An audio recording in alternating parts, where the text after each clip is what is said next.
What is going on, managers? And we are back with another tactic video from me. This is one I've created from my live streams over at Twitch. So if you want to see this be created and all the other goodness, get over to Twitch and hit the follow button on there. But let's get into it. It's an asymmetric tactic and it's going to be a fun one. I'm going to show you what we've done and how we built it and what it actually does. So I ran a few tests with Arsenal first. We managed to finish second in the league, just 7 points behind Manchester City. Manchester City are very, very strong there. So very good form, as you can see there. We were the second best top goal scoring team with 80 goals being scored and third best with the conceded, so 35 goals. One thing I will say is we did get the most yellow cards, but all you gotta do is get stuck off, and then you'll be fine. Gabby Jesus got his 34 goals. Highest rating was Gabriel, obviously conceding less goals. It helped out. And also Martin Odegaard with 25 assists for the season was absolutely crazy. As you can see there, Manchester City did score 104 goals, which is absolutely bonkers. But we were the second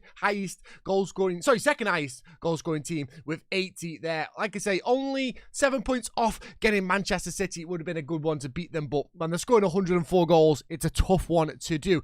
Competitions-wise, we did very well. We actually won the Europa League as well. We got knocked out by Liverpool in the 5th round of the FA Cup, and also the Carabao, we got knocked out by Manchester United. So two big strong teams actually knocked us out there, but the win in the Europa League was absolutely massive for us, and also in the league, finishing second was another good one. Show you some of the results. We hit the ground running with a massive 3-0 win over Chelsea as well there. Some big results, 6-2 over Newcastle. Malmo beat 6-0. Leicester with easy teams we beat.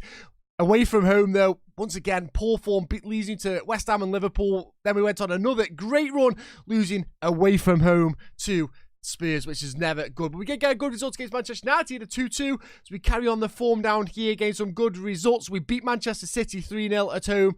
Did lose to Bournemouth, though. Away games, just a little bit of a pain in the backside until we go to Manchester City and we beat them 3-1 away from home. Absolutely crazy. Then we did some good forms yet again, beating Liverpool at home, beating Manchester United at home in the Carabao Cup. But we did lose 2-0, but that's how we went out on penalties, which is unfortunate for us in my eyes as well. We did lose 3-1 to Manchester City at home. We beat Brentford, beat Tottenham 3-0 at home, which was huge as well. Went on a poor run here of draws, but easily could have changed that around to wins. Then we went on another good run, as you can see there. 4-0 against Real Betis. Brighton we beat. Everton we beat. Palace we beat. Monaco beat 4-1. West Ham we beat as well. Get us into the semi-finals, which we did really well with in the semi-finals, as we got a 3-0 win over Borussia Dortmund, and then we lost 3-2 away from home, but we did manage to get the 2 goals there. Beat Chelsea at home as well, and then we beat Benfica in the Europa League final, which is massive. Another big result against Newcastle, 5-3 as well. So there is definitely goals there being scored. As you can see, being second in the league is absolutely bonkers as well. I'll show you some of the XGs and things like that. It's absolutely crazy. Just look at that. 2.11 goals per game with an expected goal of 2 goals per game. We're having 16 shots, 40% shots on target, which is really good. 21 dribbles a game as well. So we're getting down, we're running with the ball, doing really well. 20% cross completion, 88% pass completion as well, which is huge for us. Fouls against as well, 17 is way higher than anyone else in the league, which is absolutely mad. They are really getting the fouls against us. So that's good to see that we're frustrating the opposition and they're really putting tackles in, trying to win the ball off us. It's just not happening. And this is the overall here. So the tackles won ratio was 75%, as you can see. And then the XG against us, we conceded 0.92 goals per game. So when you are scoring 2 goals and you're conceding 0.92, you're going to win quite a few in there. That is kind of the ins and outs of how we've been playing. Really, we've been doing really well with it. So I'm just going to get into the tactics, show you the tactics, show you what it's been doing and why the asymmetric is just working so well. So there you have it, guys. This is what we are rocking right now. We've got an inverted wing back on the left hand side who pushes in here, just becomes that extra midfielder there, helps out massively. You will not understand until you've seen it in the match engine how crucial he is there, because he offers just an extra pass. Instead of pumping it long or going like really high up there, you can really take advantage of that inverted winger as well. Cedric is going to be a fallback, 2 normal centre-offs, no ball playing defender or anything like that, just simple centre-halves. Only thing we've got on the 2 centre-halves is I like them to mark tighter. That tries and stops the run behind the back getting through. That's just all we do there. Nothing on the inverted winger and nothing on the, cross more on the fullback, sorry. So that's all we have on them once to get that ball in. Then we have a DLP that just sits in here, but he does have more tighter. So if you've got your shadow strikers, your APs, his job is to isolate that player and not let them get through or get the through balls through or anything like that. That is what we try and do with that one. We have Thomas Partey there who just roams from possession because he's a box-to-box, so he covers the whole of this area when we're in attack, and then he comes back as well when we're on defense. So when he is up here on attack, you have the inverted wing back that comes in and just sits in here offering that extra centre mid role as well. We've got Saka on the winger there, literally just a winger. All he has to do is get the ball forward and try and push up. Inverted winger on this side as well. Dribbles more, cuts inside. They're just his natural ones. You could really play as an inside forward as well on attack if you want that extra goal. That's kind of what I do when we try and change things up. If I'm like 1-0 down or I need a goal, we'll flick him to an inverted winger to a inside forward on attack. It just allows us that more aggressive and more pushing forward and another option to get the ball over the top and try and get the ball to him. Martin Odegaard becomes the advanced playmaker. No instructions on him, just shoot less often, dribble more, and take more risk. He has got very, very good capability of dribbling, so he's perfectly fine on that. And then you have Gabriel Jesus, who is our complete forward on support, just drops back when he needs to, and also makes them runs as well to get back. That's why he managed to get 34 goals for us this season. He holds up the ball, dribbles more, takes more risks, moves into channels, roams from position. That's pretty much just the CF. So we play on an attacking mentality, and what that attacking mentality does is we try and play these more dangerous balls, more aggressive balls as well, try and get them forward. We've got a lot of space in this team and a lot of space all over the pitch as well. So it's nice to get the ball forward to him and find that player that's in the space and make that darting run and get the ball across the box to try and find a goal for us. We play at a much higher tempo, and we play passing shorter as well. We play out to defence whilst focusing both our plays down the left and right hand side with the overlap as well. Overlap doesn't really counteract that much on the left-hand side, as Tyman's going to be playing as that inverted winger, but when he does need to get forward, he gets forward when he makes the right decision. Sorry, I'm thinking of my Stoke save. Zinchenko will get forward when he needs to get forward in there. I'll show you the Stoke save after this one as well. We play for set pieces as well because we like to get the ball into the box. We play low crosses because the players aren't the tallest players in this side, so playing it low crosses works out better for us. We also run at the defenders, which is why you see the most dribbles, and there you saw it in the stats that we were the most dribbles. And also we have be expressive, so we let them just go wild with them. When they get the ball, they've got the creative flair and they've got the decisions and anticipation and composure to go where they need to do and just express themselves and get themselves around on the field. So when we are in transition, we counter, press and counter. We slow the pace down though. Even though we play high, it just stops the goalkeeper from putting it in his hands and just hoofing it long for no reason whatsoever. So we just tell the goalkeeper to slow the play down.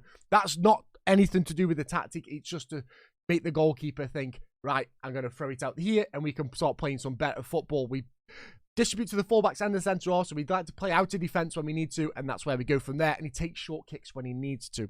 And then out of possession, we play a high line with a standard line of defence. We do press much more often, so when we are in the areas, we push and press them, and then we also have get stuck in as well. That is why we've got so many yellow cards. If you don't want that, take that out, and you'll probably eliminate some of the yellow cards there. You can literally put the tackle more on the fullbacks, the DM, and potentially the strikers as well, so that they can get the ball back and not cause that many yellow cards instead of getting stuck in where every single player is going to go in hard. That's just my personal preference, what I would do. But I have to get stuck in for the general tactic all in all.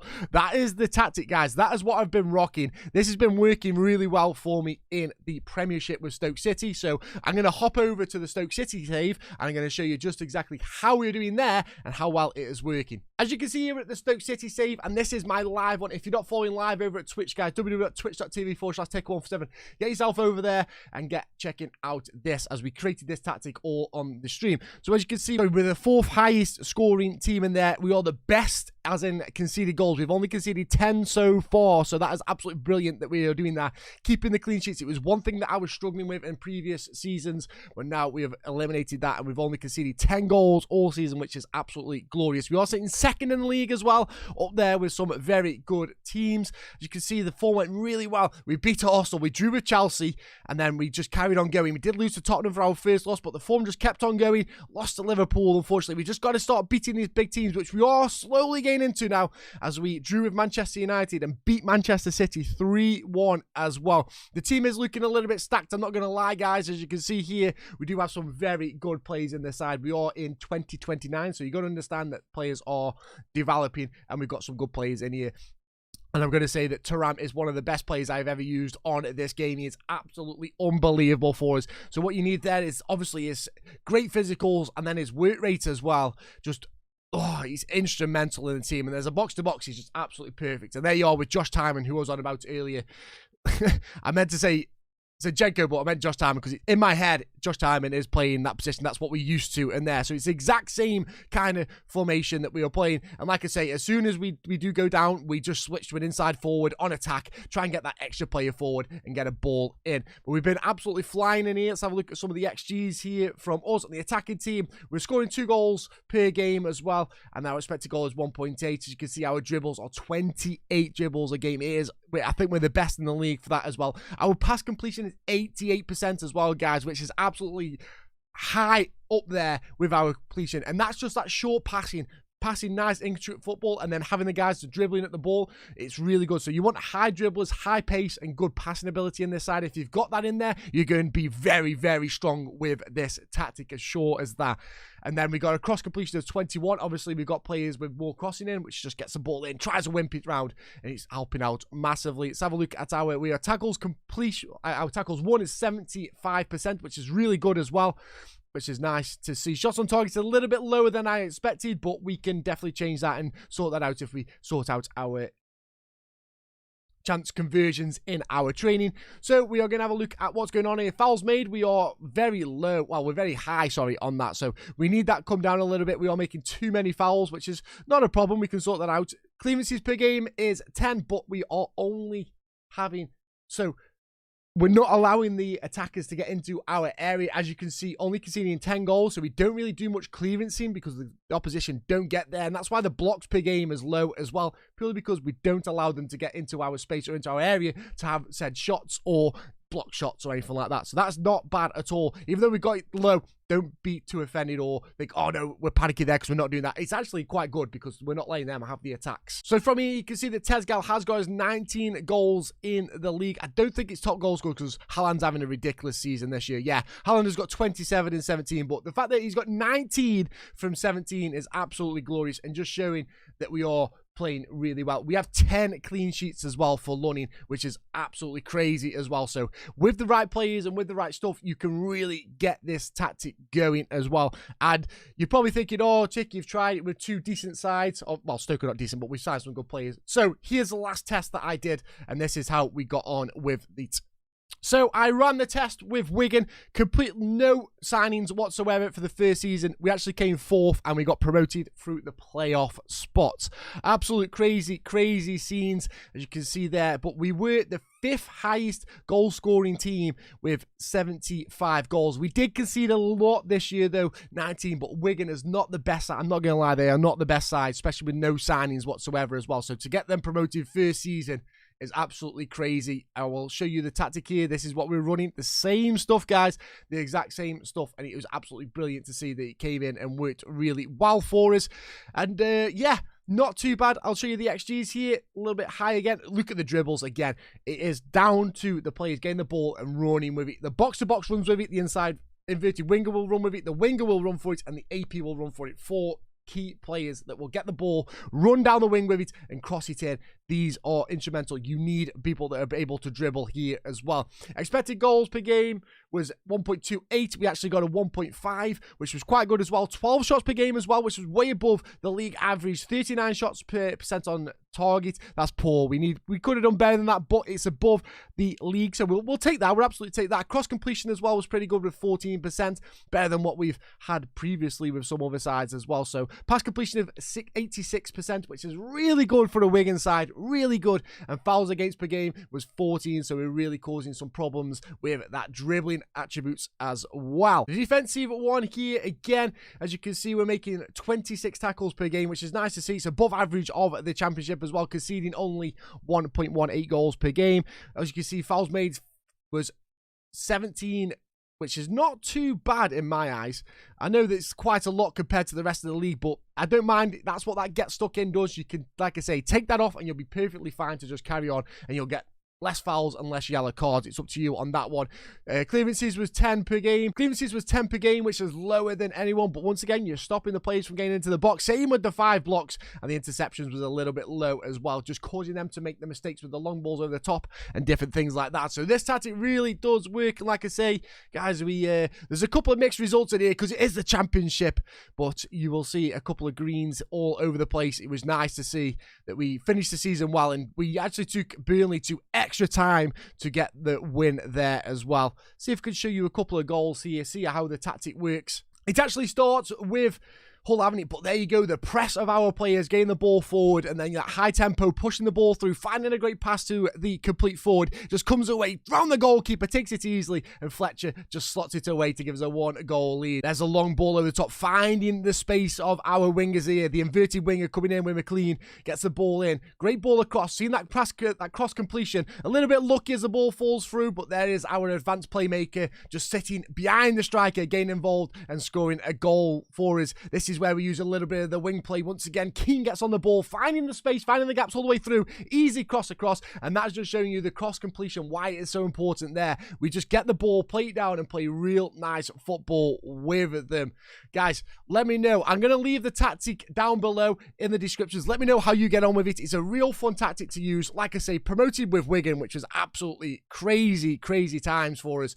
First season, no signings, bonkers. Guys, hope you have enjoyed this another tactic video from me. Like I say, let me know, download it, try it out, see how you get on with it, and hopefully you can have some success just like this Wigan side.